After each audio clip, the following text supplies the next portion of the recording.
Welcome to Real Talk with Real People, a candid conversation with Dr. Caroline Bethea-Jones. I am your host. This is the podcast that started it all, and I am happy to be back. And my guest tonight is Dr. Valenta Ward-Graverly. Dr. Ward is a licensed speech-language pathologist, an audiologist, and professional clinical counselor in Ohio, with over 20 years of professional work experience. And tonight, she and I are going to have a candid conversation, and it is my privilege and my honor to have her here today. And I want to say thank you to my listeners. Thank you for tuning in tonight, and thank you for listening. And Dr. Ward-Graverly, welcome to the show. How are you? Thank you, Dr. Bethea-Jones. I am absolutely wonderful. Oh, it's so good to see you again. I know it's been a minute. I missed the time that we spent together and when we were doing our thing. So it's always good when we can come together. We say that every time we come together. That's good right. To come together. It is always a good thing. Yes. So welcome to the show. And so why don't you tell us in your own words, tell us about yourself. I asked for bios and everybody gives me bios, but the truth of the matter is bios do not really tell a lot about individuals. Individuals tell a lot about themselves. And this is the reason why I have candid conversations, because that is how you get to know people. Just on a conversation with them. Yeah. So I want to give you an opportunity to tell us a little bit about yourself. Okay, well, I've been on this journey for quite a long time. Let's see, my family migrated to Cleveland, Ohio during the Great Migration, late 40s, early 50s, and from the state of Georgia. Oh, okay. So I have been here ever since. Wow, that's a long time. I was 2 years old, as a matter of fact. Yes, it is. Right. Yes, that's a long time to be in one. Well, I got a nerve. Like, I've been in New Jersey all my life, right? Yeah. So, let's see. High school. I never really thought that I would go to college until I was actually in high school, and senior counselor was, why not? Why wouldn't you go to college? Well, a lot of people didn't, so why? Right. Exactly. I just didn't think that I had the skill, the ability to be successful. Really? Because what you chose, the field you chose. I mean, I'm looking at this and I'm saying, wow, she's really smart. Well, I never really felt that way. I knew that I was a hard worker. And I knew that education was important. Yes. It was important to my parents. It was important in our family. Yeah. I am the first of my 4 siblings. I have one younger sibling. I'm the first of my 4 siblings to obtain a 4-year college degree, or a college degree. Yeah. And so that was a pretty big thing. Yeah. And you went on. Obviously, you enjoyed what you were doing because you went on and got your doctorate. I wanted to ask you a question, because what is an audiologist? Yes. What is that? Okay. So, first, let me just start with when I went away to college. I thought I wanted to be a physical therapist, right? Because I knew what that was. Yeah. You help people walk better, move their bodies better. And I went to the Ohio State University. And of course, one of the things that they have you do is these observations, and you see what people are doing. And my observations were in the burn unit. And fast forward a lot of years, with a recent experience that was helpful. But I really couldn't stomach seeing the burn patients in the whirlpools with the whole process of removing dead skin, etc. So anyway, when I transferred to Cleveland State University, came back home and transferred to Cleveland State University. Oh, while at Ohio State, I met a wonderful young lady, young. We were all young at that time. She was a speech language pathology major, and she was African American, and she was a resident advisor in my dorm. And of course, back then, that was extremely rare. Okay. So she made quite an impression on all of the African American girls in the dorm, and we spent a lot of time in her room.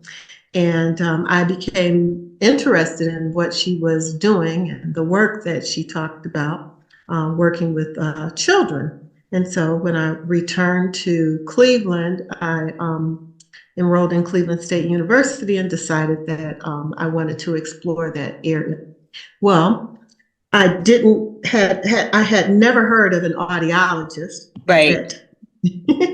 And I haven't heard of it in this time, so that makes us even. Well, yeah, there we go. Welcome to the club. So at Cleveland State University, I met a wonderful man who was a speech language pathologist, and he was African American. And it was awesome, to have met these two wonderful people. Dr. Howard A. Mims, who was married to A. Grace Lee Mims, who is the aunt of Spike Lee. Okay. But that's how I became interested in audiology, because Dr. Mims says, well, how do you know you want to be a speech pathologist? I said, well, because it looked like it was interesting and fun. He says, well, do you know anything about audiology? I said, no, I don't. Never heard of it before. And he said, well, I want you to take this class, this introductory class. And when I took the class, it was very intriguing. Audiology is the study of hearing and sound. Okay. And we work with, if you've ever had your hearing tested by a professional, it was most likely an audiologist. Audiologists also work with oral and auditory rehabilitation for individuals who have hearing impairment. And we also fit hearing aids. Oh, okay. You work hand in hand with the speech pathologist. Absolutely. Yeah. So all of it comes together. So that makes sense. Absolutely. Now that you explained it, it makes a lot of sense. Yeah. Okay. So, and the rest is history. Oh, until I well, go ahead. No, until you what? I want to know what until you did what you do. So now the next thing I did, well, fast forward a few years, but I because I was dually certified and dually licensed in audiology and speech language pathology, which is quite rare, I opened a private practice where I provided both of those services. And during the time that I was providing those services, and I had a staff actually of 20 employees at that time. And so many of our children came from families that had needs that went well beyond their speech and language challenges, their hearing impairment. The families needed help. The mothers needed help. The fathers needed to figure out what their place was. And I decided to embark on this journey to become a counselor. And so that took me to Kent State University, where I obtained a master's degree. And during that time, I also worked on my doctorate in audiology, which I obtained. Okay. Yeah. Wow, I'm glad you didn't stop at that. I'm glad that you went on to tell us the rest of it, because the rest of it was just as exciting as the first part of it. So you are you work in a school environment, because that's how I actually met you. I met you at a few conferences. We were on the same committee. Right. The committee that we both were a part of was social and racial justice committee. We were co-conspirators, and we were on a transformational journey for racial and social justice. And we did a lot of work in that field together. That's how I got to know you. That's how I met you. I met you in Washington, I believe, first. Was it? Were you in? Yeah, that was our. I'm not sure. I didn't we travel all over the country. But I didn't go to Chicago, and I think Chicago was the first place you landed. Right. Exactly. And I did not go to Chicago because I didn't understand how this thing worked. Right. And right. I thought I had to pay to go to Chicago. And I was like, I ain't got no money to go to Chicago, so I'm not going. I didn't know that they took care of everything. All of our expenses. Yes. And if I would have done that, I would have been in Chicago with you. But it wasn't until after the fact that I realized, hey, wait a minute. How am I supposed to go to all these places that they want me to go to? I didn't realize that they actually took care of everything. And the they I'm talking about is obviously we're talking about the NEA, National Education Association. So that's how I met you, through the National Education Association. Yes. And so I wanted us to have a candid conversation about our experiences as a co-conspirator for racial and social justice, because it's very important in the school systems these days. It seems to be what is happening, what is going on. I'm still involved. I'm trying to get more involved. I know you're still involved. Yes. So let's talk about that for a little bit.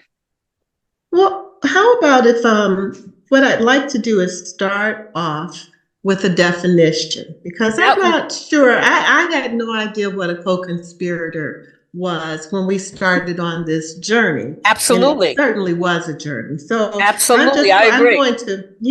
I'm going to read the definition of a co-conspirator.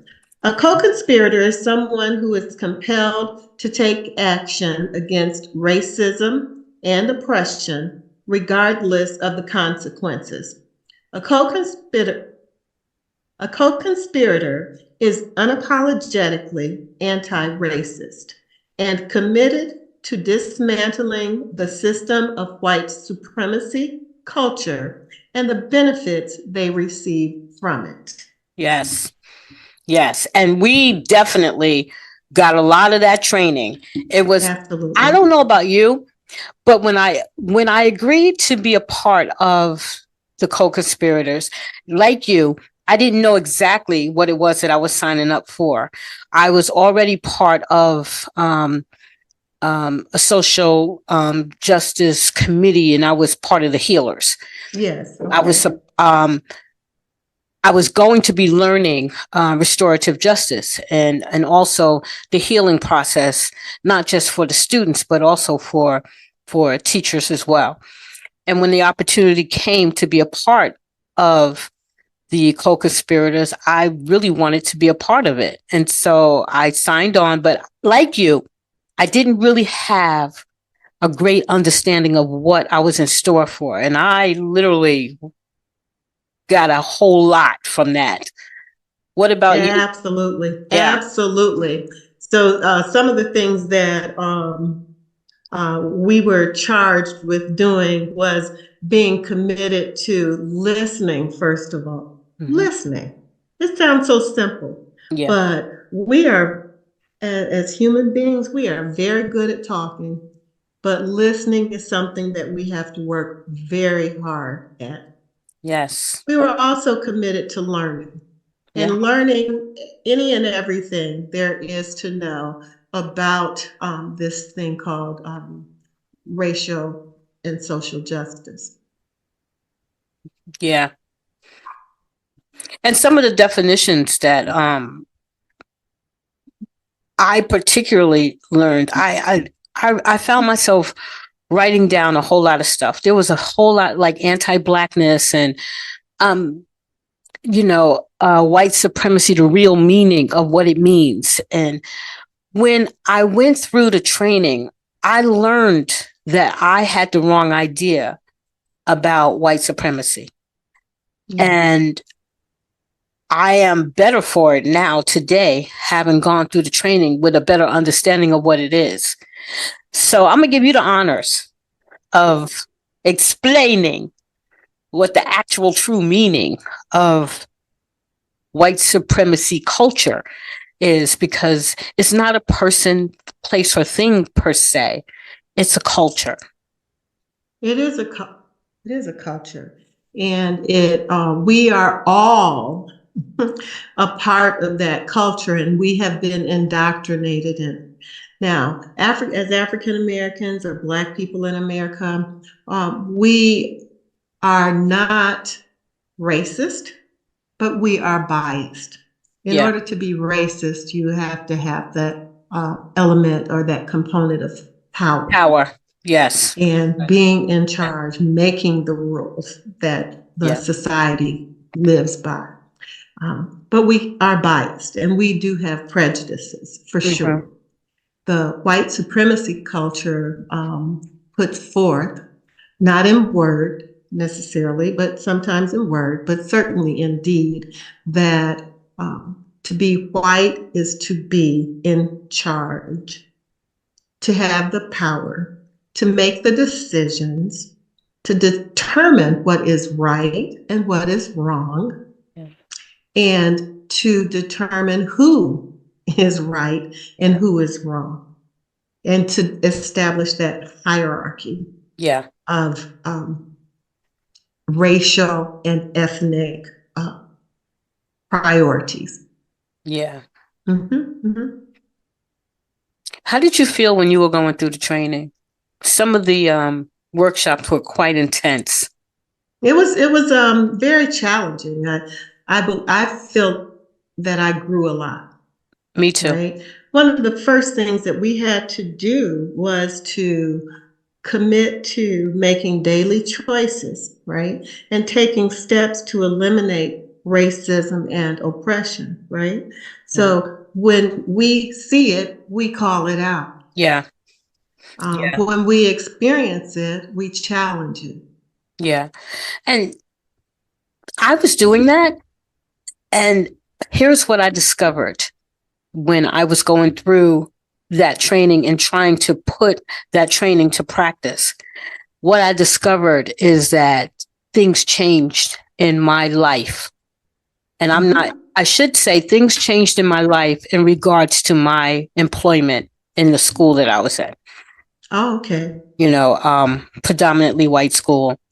I did take notice of a lot of things, and I did call a lot of things out.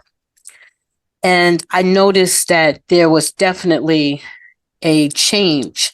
And once you become conscious of the systems that have been put in place to keep Black and brown children and people from achieving. And when you do call it out, you do take notice of the change surrounding you.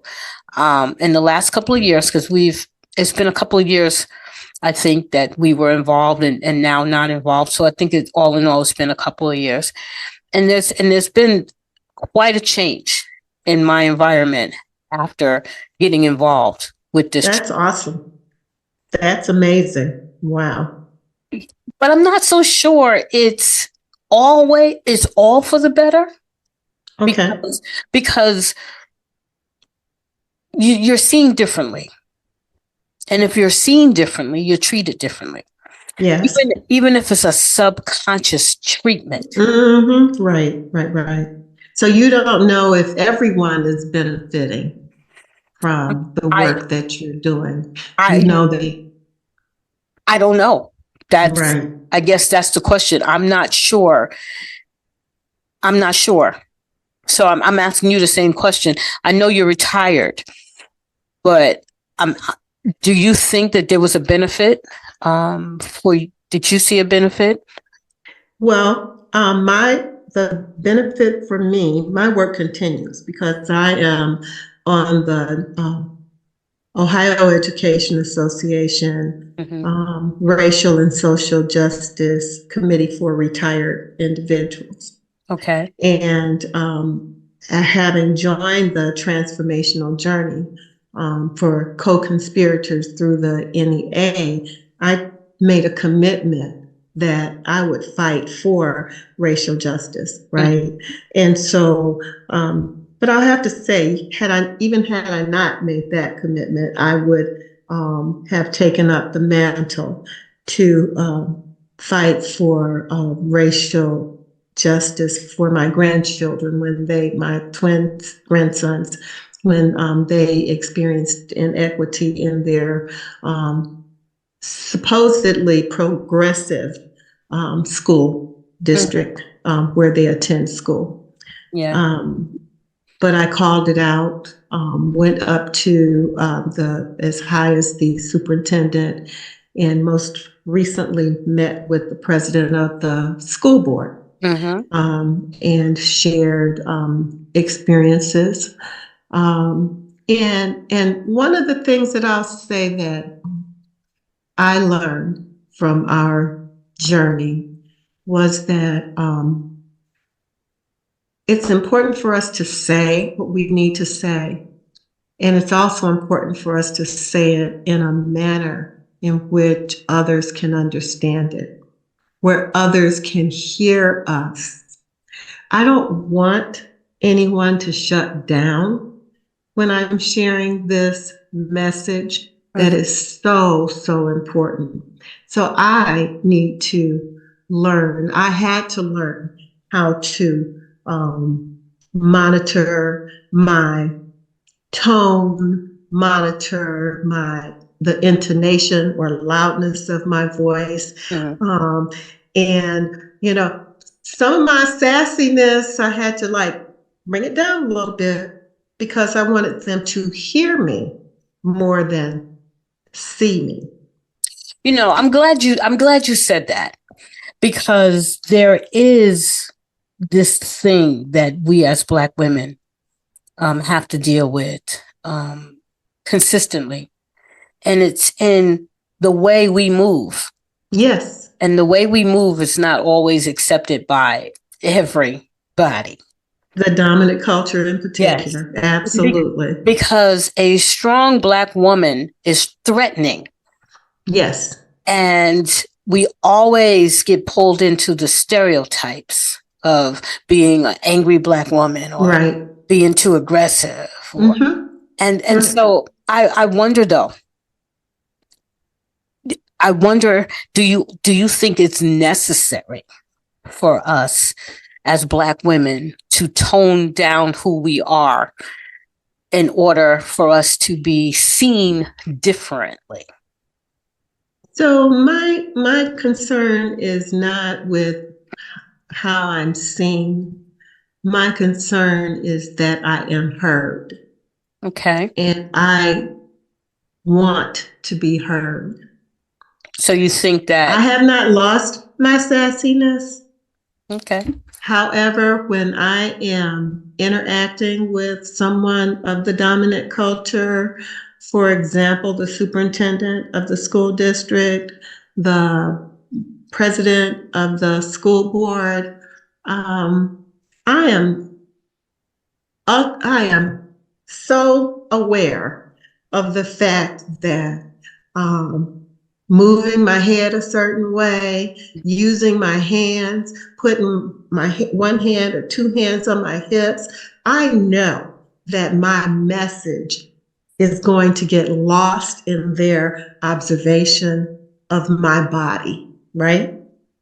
And my goal is to have a clear message that they can understand, and make no mistake about what I'm saying. Make no mistake about it, because I know what I'm saying, and I know what I need from you. I know what my expectations are, and I need you to hear that very clearly. So that's what I'm saying. We don't need to lose who we are, but depending on who the receiver of the message is, you want to be cognizant of that. But I feel sometimes too that also is a result or the right word that I'm looking for. What I'm trying to say is I feel like we're feeding into the white supremacy culture, Mm-hmm. right? Mm-hmm. The very thing that we're hoping that we're going to change. I don't even like using the word dismantle. When we first went into this training, I heard that word all through the training: dismantle, dismantle, dismantle. And I even then was saying, I'm weary of that word. I don't know if, and I could be wrong, and I hope I am. I don't know if we, and when I say we, I'm talking about marginalized people, actually are we able to dismantle a system that has been in place for over 400 years? So no, as marginalized people, we are not. That's why we need co-conspirators, right? okay, because dismantle seems to be a word that just seems like it's just not going. It's not our job. Yeah, that's a much too heavy burden to place on us, right? Right. That's the work of the dominant culture that has been oppressing us for this long. And those co-conspirators, those allies, former allies who become co-conspirators, that's their work, right? But I want to share something with you. Please do. Yes. In response to the question about losing ourselves as African American or Black women. One of our goals as co-conspirators was one of their goals was to equip and prepare the members, us, yeah, to engage in the necessary self-reflective work to apply the concepts of racial justice in education, they say, and to their everyday lived experiences. Right. Right? So we have work to do. Right? Oh yeah, absolutely. I am who I am, and my sassiness hasn't gone anywhere.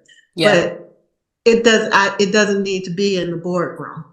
Oh no, I understand. I understand that part. In the superintendent's office, right? Oh, I understand that part. Right. I understand that part absolutely, and that's not just for Black women. That's for all people who are in that corporate world, in that world in which they want to have a seat at the table with that institution. But go ahead. Well, I just wanted to make sure that we're also clear about who was included in this transformational journey, and our cohort consisted of white individuals, Native people, Asian, of course, Black, African Americans, Latino, Latina, Latinx, Middle Eastern and North African, multiracial, and Pacific Islander members. Individuals from all of those ethnic groups, racial groups, were a part of our journey. And that's what made it so powerful. That is because the learning, we never stopped learning. And I call myself a lifelong learner. I can go back to school right now and work on another degree. But this was such an educational experience and we learned every time we came together. I have to say that I learned something new about another group, about another person, about something that I needed to work on myself. Yeah, to open up. Yeah, and I met some amazing people, some amazing people, and I am friends with individuals to this day because of that journey. And what I love about it is, like you said, it's not only individuals who look like me. Yes. So how do we, as co-conspirators, how do we continue to work outside of the training? Well, one of the things is we have to recognize racial and social inequity when we see it and call it out. That puts a target on your back. Yes. I spoke about that earlier. Absolutely. Yeah. Things change when Absolutely. you become vocal, when Yes. you call it out. However, so how do we encourage our goal, individuals? How do we encourage individuals to do that? Because there is something that changes when you become that person who no longer tolerates the injustice, and you call out injustice everywhere, not just in the educational system, but everywhere. Yeah. But that word, that the key word is educate. We educate people who are willing. We start there. That's where we start. We start with the curious. What is this about? Can you tell me more about that? How can I become a part of that? We start with the people who are interested. I can't go out 7 degrees or 6 degrees and try to bring that person in to this circle, this small circle, right? That person out there may be curious, 6 degrees away, may be curious, but not ready to come in and do the work. And we had that experience in our cohort, right? Yes, that's we true. had some people who started with us who perhaps just weren't ready for the journey. Yes. Weren't ready to open themselves up fully for the learning and the transformation. And that's okay. That's okay. Some of those individuals may come back and try it again with the next cohort, but they just weren't ready this time.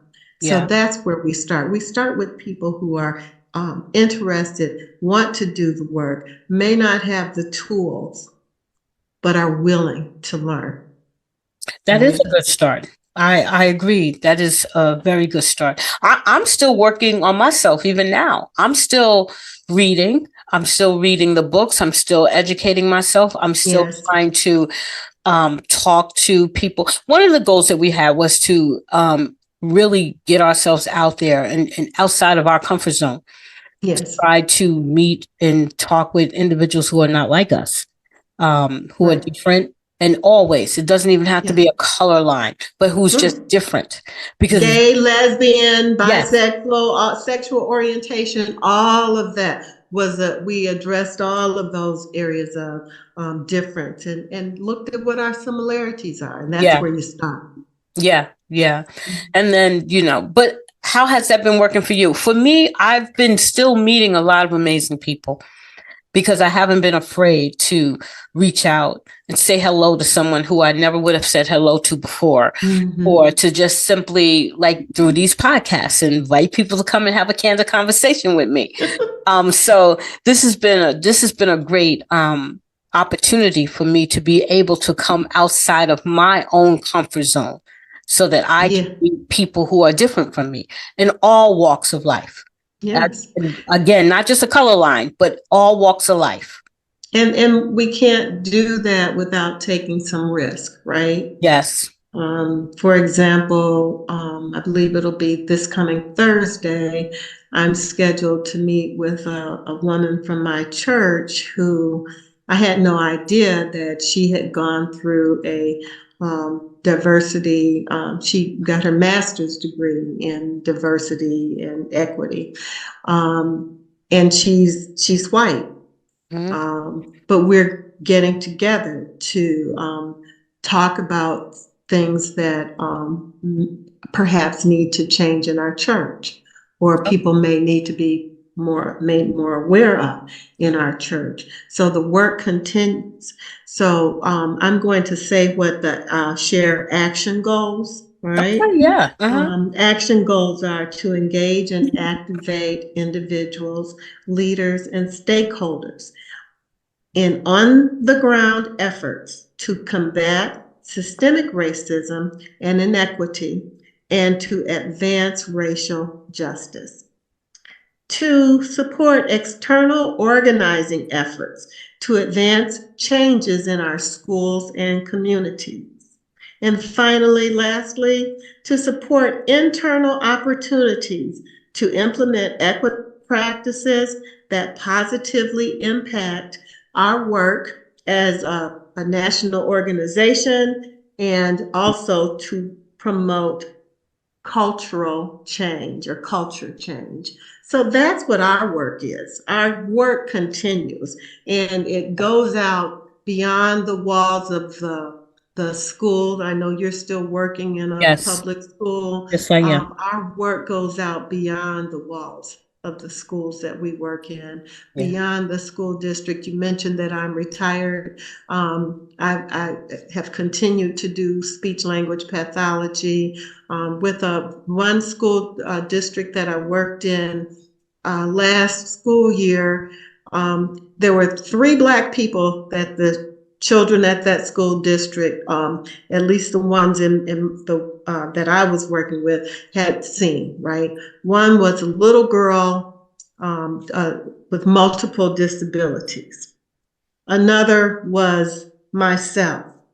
And a third was a teaching assistant, an aide that I had. And it was very interesting. The kids looked at me, and I'm brown skinned. I'm quite melanated. They thought nothing of it. Their friend who had disabilities, they looked at her skin color. They thought nothing of it. But the young lady who was the educational assistant, several of the kids wanted to know why her skin was brown. Why? And they asked, because they're children. No. And that's not who they see on a daily basis. But they saw you, you said, and they didn't ask the question. They saw me and they saw me in a particular role, I think. They saw me as this person that works with them and helps them do whatever, which she did too. Now, anything beyond that, I don't have an answer to the why. Right? I'm curious. That's interesting. Yeah. But I say that to say that the work starts at the level of those little kindergartners and first graders that I was working with in that school district, teaching them that we are all the same. Okay. Everything but the color of our skin is exactly the same. Okay. And it definitely needs to be taught on a foundational level as young as possible. But there's pushback too from. Oh, sure. Yeah. You can't really teach that. Well, you can. I mean, come on. There's been pushback. We've had some sort of fear. But the minute I stopped talking to children and adults about how much the same we are below the surface level of our skin color, the minute I need to stop. I just need to stop teaching, stop interacting, because that's my job. That's my role. And that needs to be all of our roles. And we do this work in a loving way. We do it with love and we do it with respect. Yeah. And we do it understanding that everybody has not gone through a transformational journey, such as the one that you and I went through. True. And so we have gentle reminders, and we gently encourage. And we also congratulate and reward and thank people for making the effort to join us in this work. Okay, and that's a good segue into you sharing with our listening audience how they can join us in this work. How can they too be a co-conspirator and have their own transformational journey into social and racial justice?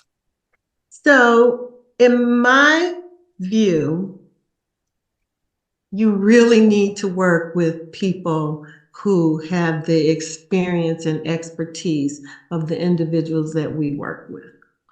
I mean, you and I can work together to take a group of people through this training, but I don't necessarily believe that you can do all of this work on your own.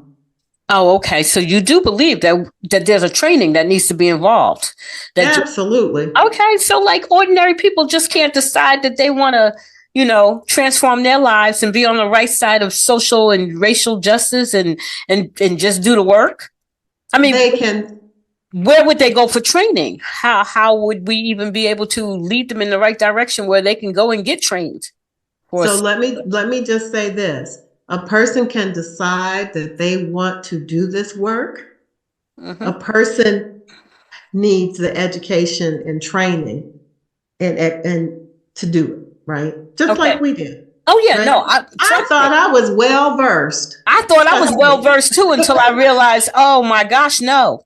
I learned some things in those. There's so much more in those workshops, but also too, I learned some things that I didn't even know I was going to learn, and we didn't talk a little bit about it, but I learned about anti-Blackness, and I didn't even know that was a thing. Oh, I knew it was a thing. No, let me rephrase myself. Okay. Anti-Blackness obviously is a thing, but I didn't know it was a thing for us. I didn't know we as Black people could be anti-Black. I did, absolutely. Okay, that's what I'm saying. Colorism. I will give you an example, but let me just finish with the training. Because you and I have both done it. Yeah. I know how I Google the heck out of co-conspirator, anti-racist, racism, white supremacy, colorism, yes. Yes, absolutely. Yes. And I have been a part of various book studies. One through my church, where I was one of the moderators, and one through a women's group, and one through our Racial and Social Justice Committee, where we are selecting books to read as a group, to process that information as a group. Okay, so that's what I mean by not doing it alone. So if a group wanted to get themselves involved in this, are there any books that you recommend for them to get started with? I can send you a list. I'm just there are so many. I can pull up a list of books. Just throw out a couple. Just throw out a couple that might be able to first of all, I did read a couple of books that actually opened my eyes to a lot of things. But again, it's a lot. It's a lot to digest. It's a lot to wrap your mind around. So I'm trying to get it quickly, but that's quickly. Fine. But I do want to respond to that question. I don't know that if your listeners are going to, grab a pen and start writing down books. But I'll tell you what. I'll put a couple of book suggestions in the comments field. Okay, for sure. That is the way to go. One of the book that the one book study that I'm doing is reading right now is Killers of the Flower Moon by David Grann. Oh, I heard of it. There's a book called Brown Girl Dreaming by Jacqueline Woodson.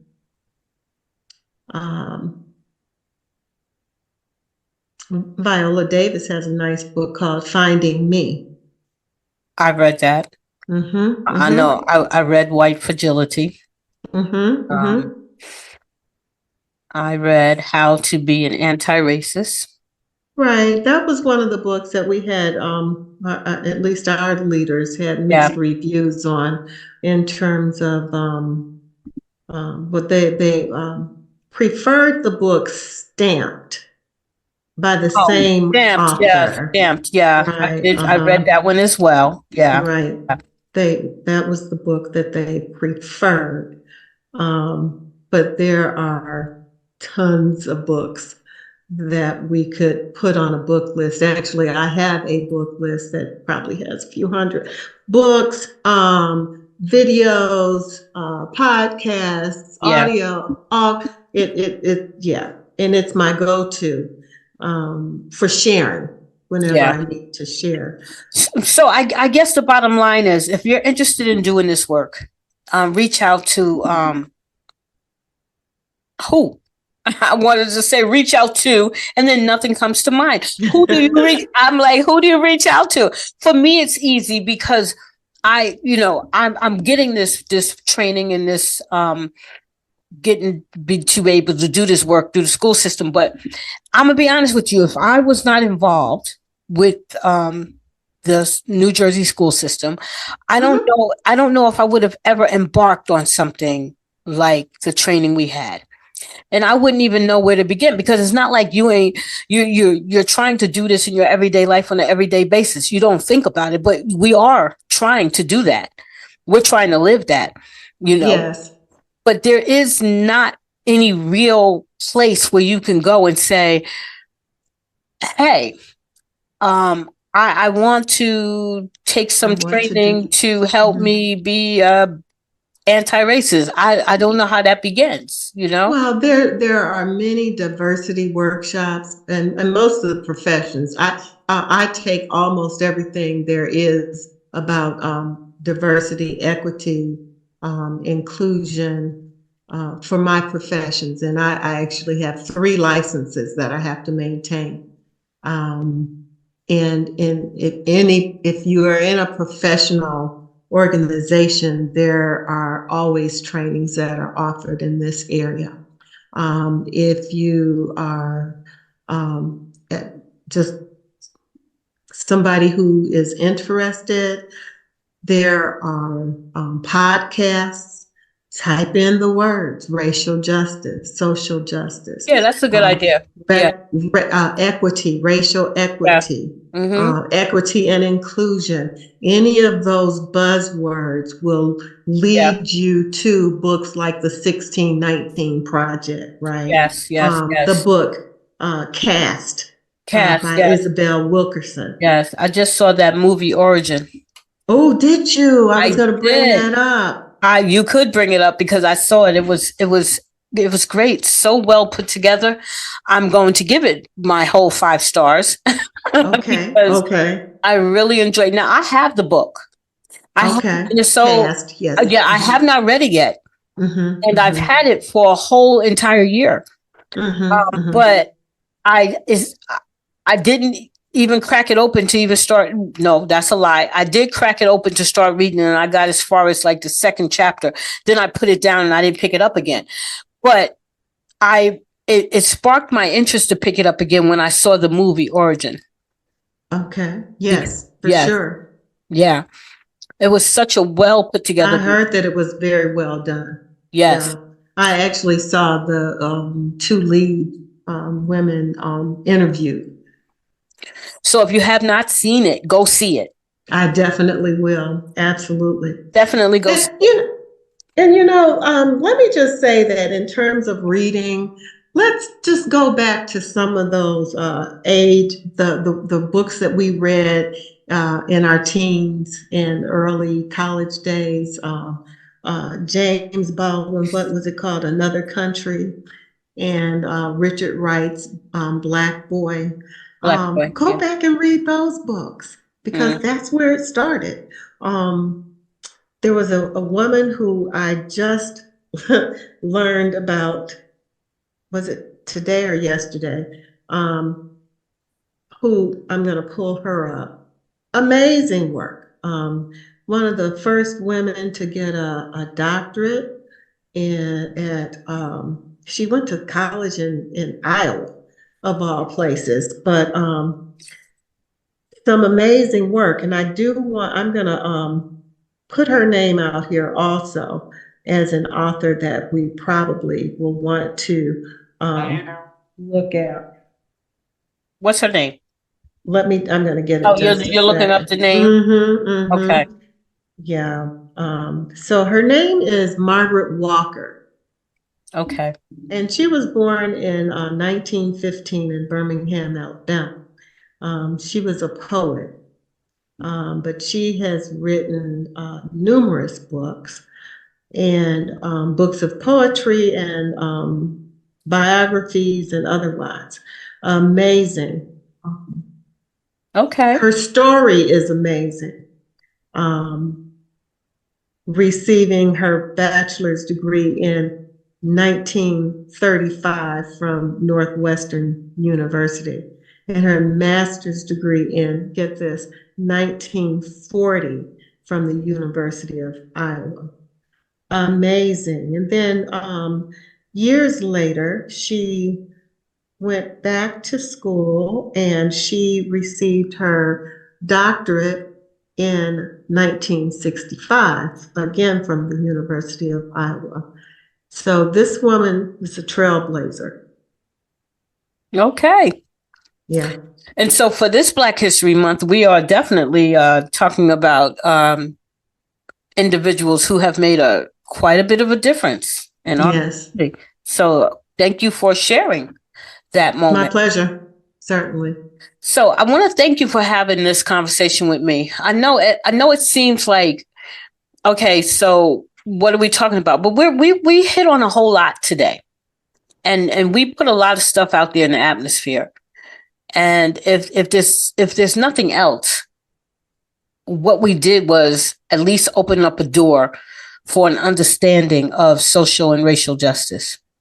And what the appetite of individuals who may not necessarily have been in tune to some of the things that we talked about. Exactly. Mm-hmm. But at least we opened up a door that I would like to have more conversations like this with individuals who are brave enough to talk about it, because it's still the elephant in the room. Yes, absolutely. And we try not to talk about it. I have several other podcasts where I talk about other things, you know. But I do want to keep space, which is why I love this particular podcast, because it is the podcast that started it all. It's just simple, candid conversation with ordinary people with things to say. And I want to make sure that this particular branch of topics that I have in this podcast network does not go unnoticed, because I want to talk to a range of individuals with things that's on their minds. I want to talk about the things that nobody wants to talk about. Talk about the uncomfortable conversations. Talk about them, because the only way that they're going to come into existence is if we put it out there so we can have it in existence. So thank you, Dr. Ward-Graverly, for having this conversation with me. And I really hope to be able to talk to you again, to have you on so that we can talk about your progress as a co-conspirator. And maybe I'll even see you again I hope so. At RA. Are you going to be at RA? I don't know yet. That's a little down the road, but I will be in Chicago next month. I won't be. I won't be there. I have to pick my conferences gingerly. Sure. Yes, of course. Because now I'm no longer part of the Nobody's paying. I know. So now I have to come out of pocket. So I have to pick. Right. I have to pick these conferences very gingerly, and I already have mine that I want to go to. But well, I also wanted to just throw this out to you. We touched on it a couple of times, and perhaps at some point you will consider having a conversation about the angry Black woman. And I would love to have a conversation about the angry Black woman, and I would like to have a couple of Black women on the panel who has had that experience. I know I have dealt with that experience, especially in the school system, and especially being in, like I said, in a predominantly white school. I am totally ready to have that conversation because it's another elephant that's in the room. Mm-hmm. And frankly, and we need to break it down. Shatter it, break it down, dismantle. Now that only we as Black women can dismantle. Absolutely. And that's the reason why I would love to have that conversation. So I'm going to put that. I'm actually going to make that happen. I'm going to get a panel of women together who has experienced that, because it is important for us to talk about that. Yes. We've been, like you said, we've been skirting around it for a while now. And I've said it a couple of times. I have had relationships that have been torn apart because of it. And so it is time now to bring out a discussion. So thank you for bringing that up. Certainly. Thank you. And we're going to make that happen. So you've been listening to Real Talk with Real People, a candid conversation with Dr. Caroline Bethea-Jones. I am your host. My guest tonight was Dr. Valenta Ward-Graverly. I'm grateful that she came out tonight to have this conversation with me, and I hope you find some of the things that we said useful.